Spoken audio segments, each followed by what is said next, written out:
গাজার ফিলিস্তিনিদের প্রতিবেশী দেশে পাঠিয়ে গাজা খালি করতে চান যুক্তরাষ্ট্রের নয়া প্রেসিডেন্ট ডোনাল্ড ট্রাম্প। উদ্দেশ্য কি গাজায় শান্তি ফিরিয়ে আনা, নাকি ইসরায়েলকে গাজা দখলের পথ সহজ করে দেয়া? এমন প্রশ্ন খোদ বিশ্লেষকদের মধ্যে। রবিবার এপির প্রতিবেদনে বলা হয়, গাজায় শান্তি ফিরিয়ে আনতে গাজাবাসীকে জর্ডান ও মিশরে পাঠাতে চান ডোনাল্ড ট্রাম্প। ট্রাম্প বলেন, ইসরায়েল ও হামাসের মধ্যে 15 মাসের যুদ্ধে লণ্ডভণ্ড হয়ে গেছে গাজা। অঞ্চলটিতে 15 লাখের বেশি মানুষ রয়েছে।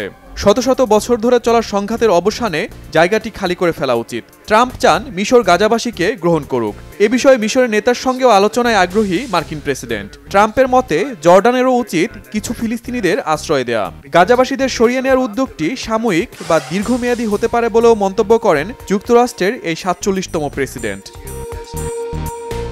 তবে মার্কিন প্রেসিডেন্টের এই ইচ্ছেতে ফিলিস্তিনিদের জন্য ভালোর চেয়ে খারাপের শঙ্কা করছেন বিশ্লেষকরা। ফিলিস্তিনিরা জর্ডান ও মিশরে আশ্রয় নিলে ইসরায়েল সেই সুযোগে গাজা দখল করে নেবে বলে শঙ্কা তাদের। এদিকে হামাস যুদ্ধবিরতি চুক্তির শর্ত লঙ্ঘন করছে অভিযোগ এনে ইসরায়েলি সেনারা গাজার একটি প্রধান সড়ক অবরোধ করে রেখেছে। এর ফলে হাজার হাজার বাস্তুচ্যুত ফিলিস্তিনি এই উপত্যকার উত্তরাঞ্চলে নিজেদের বাড়িঘরে ফিরতে পারছে না।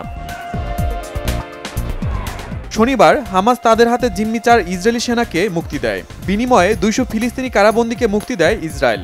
এরপরই দেশটি ফিলিস্তিনিদের স্বাধীনতাকামী সংগঠনটির বিরুদ্ধে চুক্তির শর্ত লঙ্ঘনের অভিযোগ তোলে।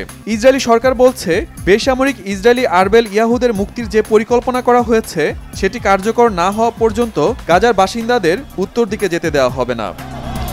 শহীদ Arafat, Bangla vision news desk.